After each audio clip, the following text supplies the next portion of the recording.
Love, love, hooray for love. Who was ever too blasé for love? Let's make a night for love. If we have to fight, let's fight for love. Hi everybody, it's Mark here, and we're up to the Lovers. So we finally got through those difficult cards or challenging cards of the Emperor and the Hierophant.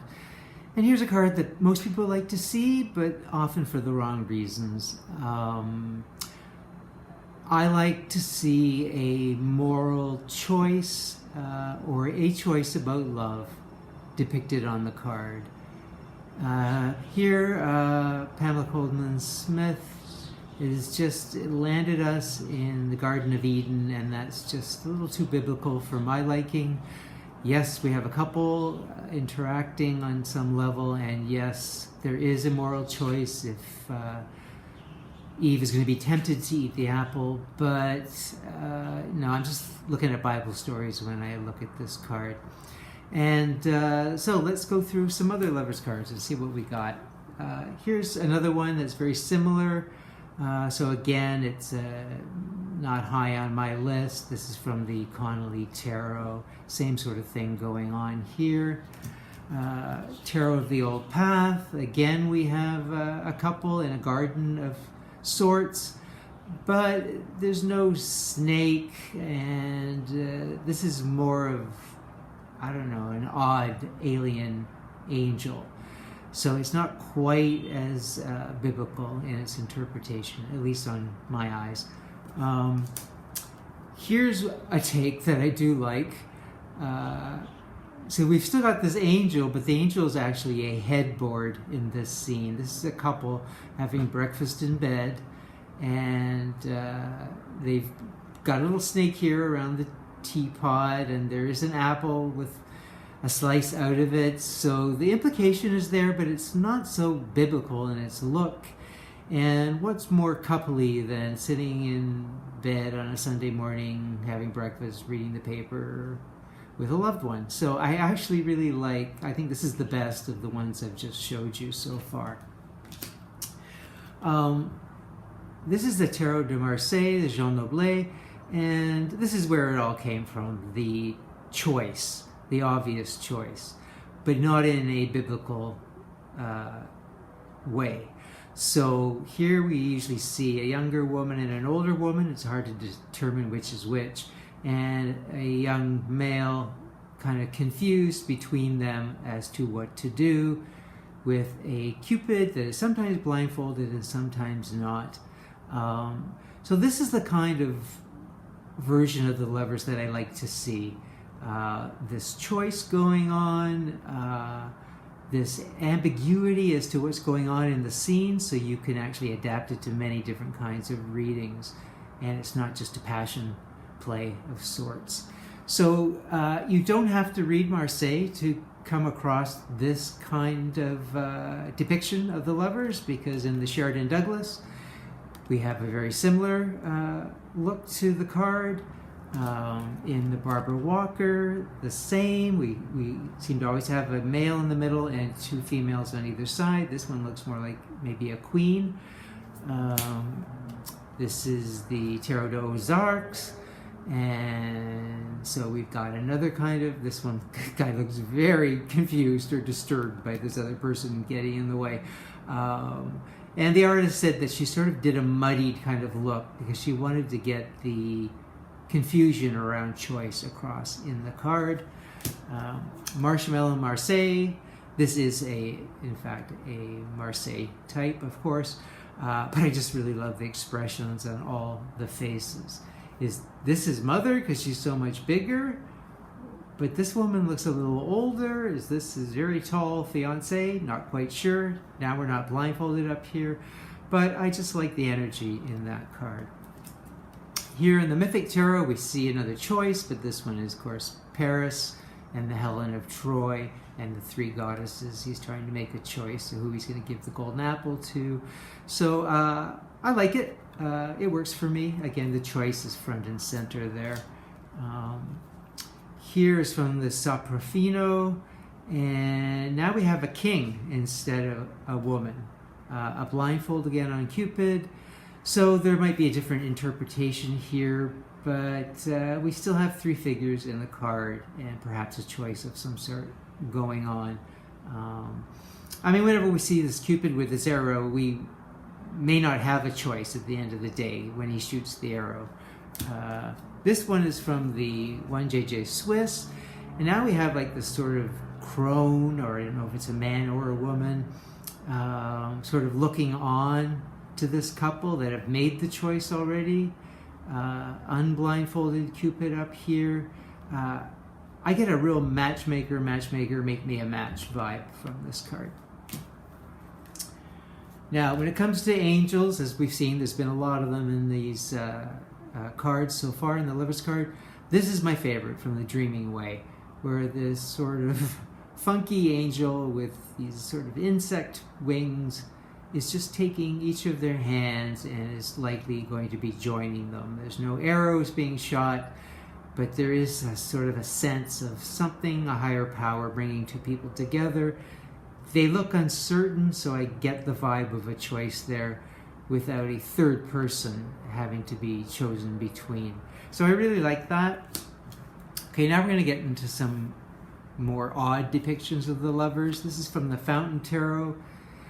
I guess you're in your own little bubble when you're in a relationship, but I don't know, the figures are so vague. I don't really get love bursting off of the card. Certainly I don't get any choice. They are sort of reaching out towards each other. I guess that's a choice. They're reaching towards each other.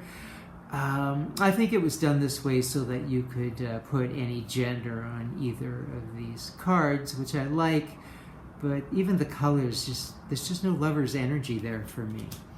In the Anna K, we've gone the old person's route, or the senior citizen's route.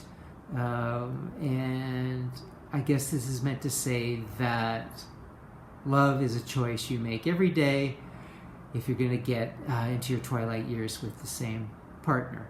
And there's a loyal dog down here, and this is dogwood. So I guess there's a thing about loyalty as well.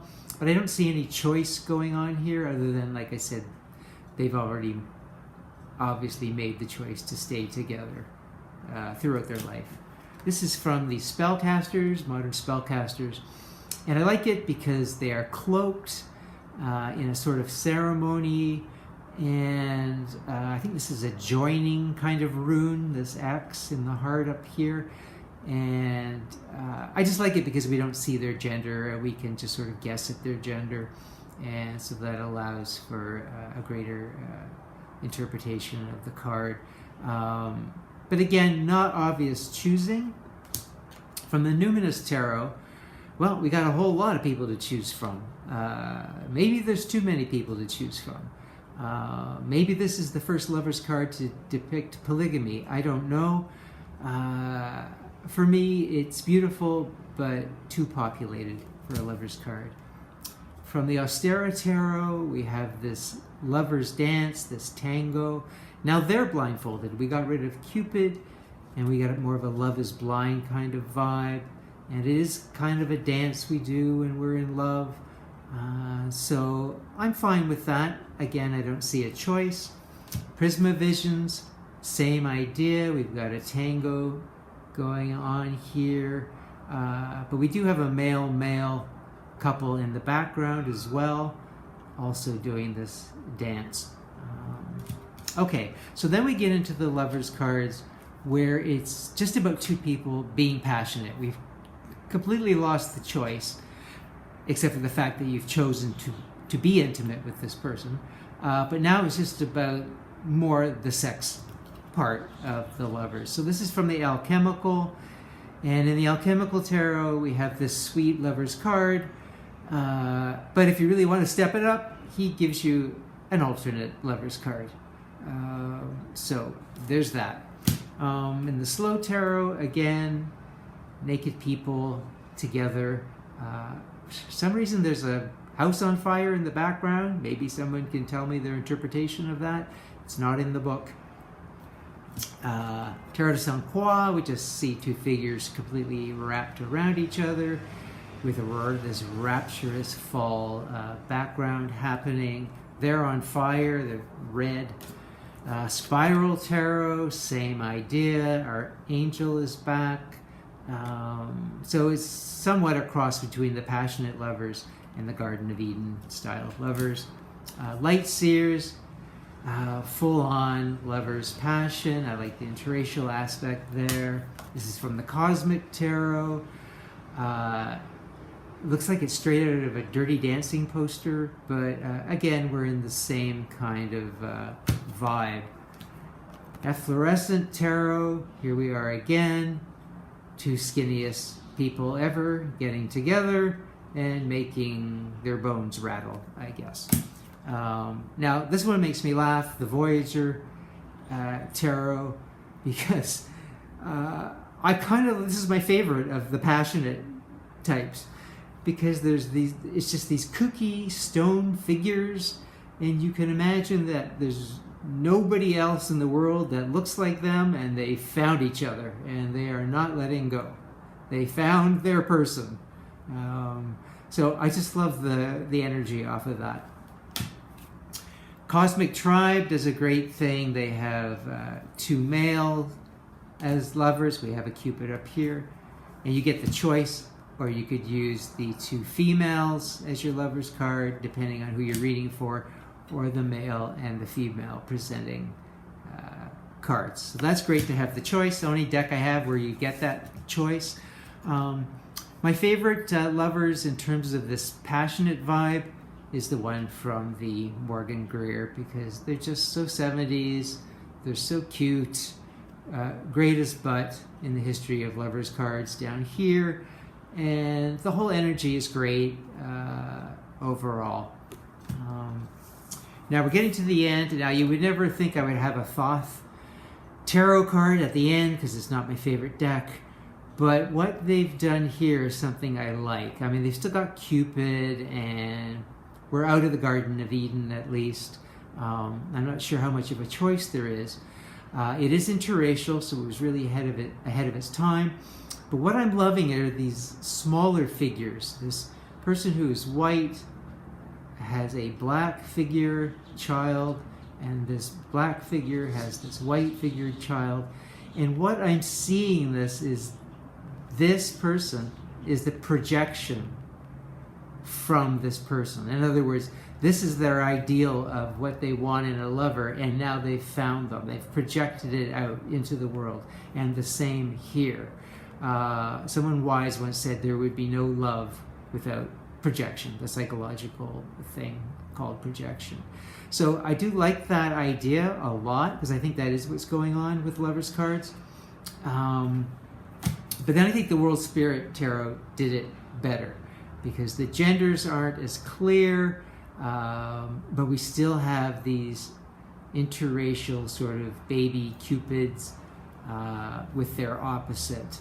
And I like they have Pan up here for the necessity of sensuality and intimacy in a relationship, but also Kuan Yin up here to represent the compassion and love that is also necessary for a successful relationship. This is my second favorite card, so we're coming up to my favorite, but it could really be a tie for first. I just love everything about this card. This one is from the Fifth Spirit Tarot, and this one just takes it maybe a little step further, or it's a little more complex. This person is seeing sort of, or is joining to sort of this universal figure resembling themselves. So again, we've got that meeting of our projection happening in the card, but we've also got that feeling of you have to love yourself before you can love another. So I just think that just that concept alone, being able to marry those two in the Lovers card, makes this the winner hands down. So there you go. There's our lovers. I forgot to bring the Wizard of Oz into this, so let me just end with the entire movie is basically a moral choice tale. she chooses to run away in the beginning. She chooses to kill the witch to get home, and there's all kinds of moral choices all throughout the film. So that's how our lover's card shows up. And of course, the Tin Man is searching for a heart. So that's it for now, and I'll see you again soon. Bye.